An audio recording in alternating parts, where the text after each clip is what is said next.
Spider man నేను మొదటిసారిగా చూసినప్పుడు నా అనుభవం ఏంటి? అద్భుతం, అమోఘం.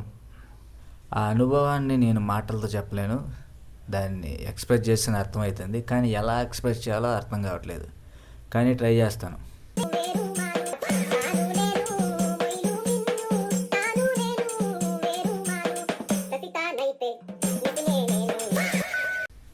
నేను మొదటిసారి మా మేనత్త ఫ్యామిలీతో కలిసి వండర్లాకి వెళ్ళా. ఎంట్రీ అయ్యి 4 స్టెప్పులు అలా ముందుకేసా, అంతే. Mind block. కొద్దిసేపు అలా ఫ్రీజ్ అయిపోయా. ఎలాగంటే మ్యాట్రిక్స్ సినిమాలో ఒక ఫ్రీజ్ ఎఫెక్ట్ ఉంటుంది, అలా ఫ్రీజ్ అయిపోయా. అలా ఫ్రీజ్ అయిపోయి నోరు తెరుచుకొని అలా చుట్టుపక్కల చూస్తూ ఉండిపోయా. నేను స్పైడర్ మ్యాన్ సినిమా చూసినప్పుడు కూడా ఇలానే ఫ్రీజ్ అయిపోయా, నోరు తెరుచుకొని అలా చూస్తూ ఉండిపోయా. స్పైడర్ మ్యాన్ సినిమా చూసిన తర్వాత నా పైన చాలా ఇంపాక్ట్ పడింది. ఎలాంటి ఇంపాక్ట్స్ అంటే చెప్తాను వినండి. స్పైడర్ మ్యాన్లా మారడం కోసం స్పైడర్తో కుట్టించుకోవడానికి ట్రై చేసేటోని, అవి కుట్టలేదు అనుకోండి. నేను ఎంతో ట్రై చేశాను కానీ అవి కుట్టలేదు. స్పైడర్ మ్యాన్ లాగా స్టంటులు చేసేటోని, స్పైడర్ మ్యాన్ లాగా బిహేవ్ చేసేటోని, స్పైడర్ మ్యాన్ అవ్వడానికి ఎంతో ట్రై చేశాను అనుకోండి, కానీ కుదరలేదు. ఇక మనం spider Man brand new day విషయానికి వస్తే,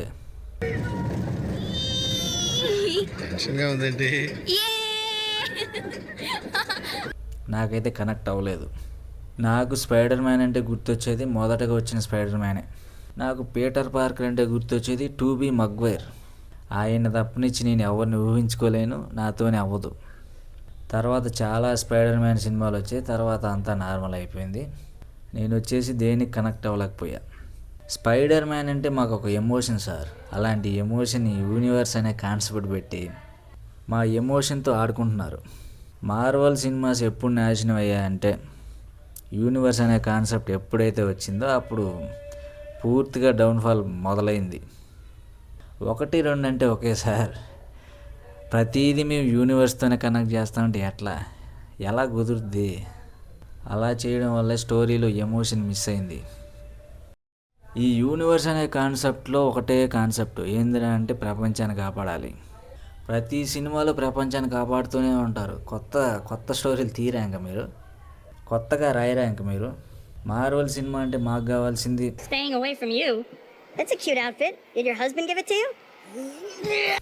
యాక్షన్, కామెడీ అండ్ హీరో జర్నీతో మేము కనెక్ట్ అయ్యి హీరోతో పాటు మేము ట్రావెల్ చేయడం, కళ్ళు జిగేలమని యాక్షన్ సీన్స్, న్యాచురల్గా వచ్చే హీరో పవర్స్, ఇలాంటివి మేము కోరుకుంటాం. అలాంటి అద్భుతాలని మేము చూపించమని అడుగుతాం. మార్వెల్ ఏంద్రా అంటే కాలుకేస్తే మెడకేస్తాం, మెడకేస్తే కాలుకేస్తాం, అట తిప్పి చెప్పిందే చెప్తాం. ప్రపంచం నాశనం అవుతుంది, అవెంజర్స్ వచ్చి కాపాడతారు. ఇదే కాన్సెప్ట్ మీద తీసి మా ప్రాణాలు తీస్తున్నారు. మార్వెల్ సినిమా నుంచి మాకు కావాల్సింది ఏంద్రా అంటే, we want starting Marvel kind of movies. అలాంటివే మాకు కావాలి, అలాంటి అద్భుతాలే మాకు కావాలి. మమ్మల్ని మీరు కొత్త ప్రపంచంలోకి తీసుకుపోవాలి. ప్రతి మార్వెల్ ఫ్యాన్ అదే కోరుకుంటాడు. అలాంటి సినిమాలు మళ్ళీ ఎప్పుడు వస్తాయని ఎదురు చూస్తున్నా డై హార్డ్ మార్వెల్ ఫ్యాన్గా. ఇంక Spider Man brand new day cinema ఎలా ఉందిరా అంటే, భలే మేనేజ్ చేశారు సార్. కామెడీ యాక్షన్ లేకుండా, థ్రిల్లింగ్ యాక్షన్ లేకుండా, స్టోరీ లేకుండా, అబ్బా ఎరగొట్టేశారు సార్.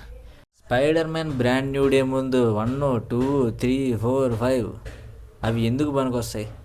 మాకు ఇలాంటివే కదా కావాలి. ప్రపంచాన్ని కాపాడుకుంటా ఉండిపోవడం, మంచి యాక్షన్, మంచి కామెడీ, మంచి ఎమోషన్ ఇవే వద్దు సార్, మాకు ఇలాంటివే కావాలి. ఇప్పుడు వచ్చే మూవీస్ ముందు పాత మార్వెల్ మూవీస్ ఎందుకు పనికొస్తాయి? Spider Man brand new day లాంటి అద్భుతమైన సినిమా నేను చూడలేదు, ఇంకా చూస్తానో చూడనో కూడా నాకు తెలీదు.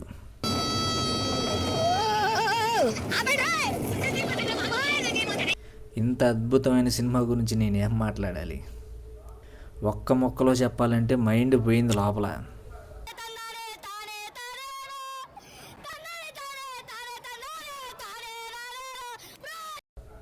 ఎంత గొప్ప సినిమా అయినా సరే నచ్చని విషయాలు ఉంటాయి కదా, వాటి గురించి డిస్కస్ చేద్దాం.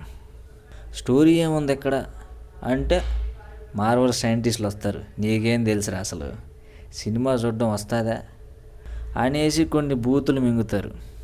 నాకు సినిమా చూడడం రాదురా బాయ్, కళ్ళు మూసుకొని చూస్తా. ఫ్యాన్ అనే ముసుగులో కామెడీ లేదు. మార్వెల్ అంటేనే కామిక్ యాక్షన్. ఎక్కడుంది అంటే కోపం వస్తుంది. నిజం చెప్తే ఎవడికి నచ్చదు. ఓకే, ఏం చేద్దాం. ఎమోషన్ వర్కౌట్ అవ్వలేదురా బాబాయ్ అంటే నచ్చదు. ఒక్కసారి చూస్తేనే మైండ్ బ్లాక్ అయి ఫీజులు ఎగిరి కలర్స్ కనిపించాయి. ఒక్క మొక్కలో సినిమా చూడాలా వద్దా అంటే క్యారీ టు షారిడాన్. ఇంతటితో Spider Man brand new day విశ్లేషణ సమాప్తం. తర్వాత విశ్లేషణలో మళ్ళీ కలుద్దాం.